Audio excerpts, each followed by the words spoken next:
हर रात जब आप सोते हो तब आपका शरीर धीरे धीरे इस दुनिया से डिस्कनेक्ट होने लगता है, लेकिन दिमाग वो बंद नहीं होता। असल में उसी समय आपका अवचेतन मन सबसे ज्यादा एक्टिव हो जाता है और शायद इसी वजह से सपने कभी-कभी असली जिंदगी से भी ज्यादा रियल लगते हैं। लेकिन इमेजिन करो, अगर एक दिन सपने के अंदर ही आपको एहसास हो जाए कि आप सपना देख रहे हो। यही है ल्यूसिड ड्रीमिंग, एक ऐसी अवस्था जहां शरीर सो रहा होता है लेकिन अवेयरनेस जाग चुकी होती है। और सच कहूं, पहली बार ल्यूसिड ड्रीम एक्सपीरियंस करने वाले ज्यादातर लोग डर और एक्साइटमेंट दोनों महसूस करते हैं, क्योंकि उस मोमेंट में दिमाग समझ ही नहीं पाता कि रियलिटी कौन सी है।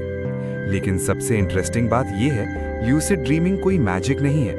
ये आपके दिमाग की एक नेचुरल स्टेट है जिसे सही तरीके से ट्रेन किया जा सकता है। और आज मैं आपको वही प्रोसेस बताने वाला हूँ।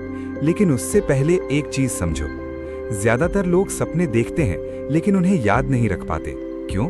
क्योंकि उनका पूरा दिन इतना डिस्ट्रैक्टेड होता है कि सबकॉन्शियस पैटर्न्स पर कभी ध्यान ही नहीं जाता। और ल्यूसिड ड्रीमिंग की शुरुआत यहीं से होती है, अवेयरनेस। जितना ज्यादा आप अपने थॉट्स, फीलिंग्स और सराउंडिंग्स को ऑब्जर्व करना शुरू करते हो, उतना ही आपका दिमाग सपनों के अंदर भी कॉन्शियस होना शुरू करता है। इसीलिए पहला स्टेप बहुत सिंपल है लेकिन पावरफुल है, ड्रीम जर्नल।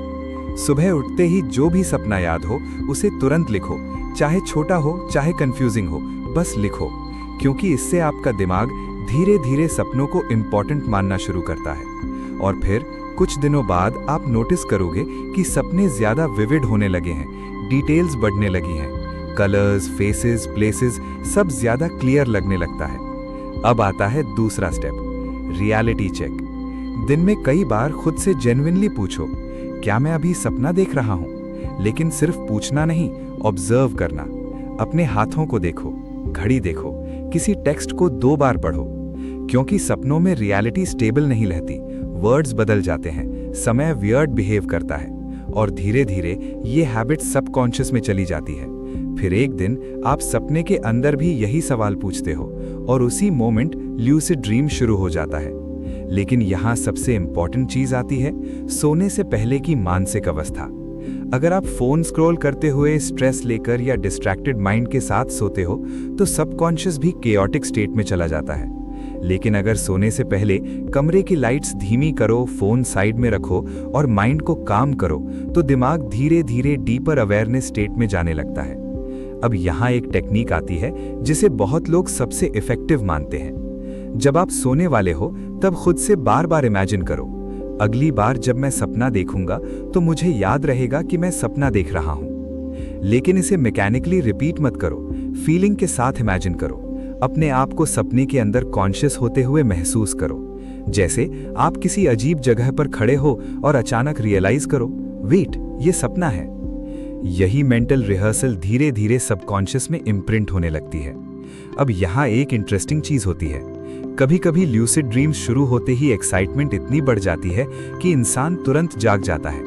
इसलिए अगर पहली बार ल्यूसिड ड्रीम हो तो पैनिक मत करना, बस आसपास की चीजों को ऑब्जर्व करना, दीवारें, आवाजें, स्काई, अपने हाथ। क्योंकि जितना काम रहोगे उतना सपना स्टेबल रहेगा।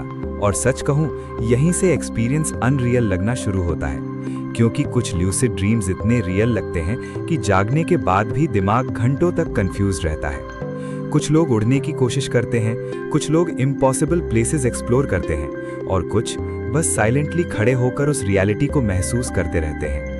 लेकिन यहाँ सबसे डीप हिस्सा शुरू होता है। ल्यूसिड ड्रीमिंग सिर्फ एंटरटेनमेंट नहीं है, क्योंकि जब कॉन्शियस माइंड शांत होता है तब सबकॉन्शियस इमोशंस ज्यादा क्लियरली सरफेस होने लगते हैं, फियर्स, मेमोरीज, हिडन डिजायर्स। इसीलिए कभी कभी ड्रीम्स इमोशनल भी हो जाते हैं।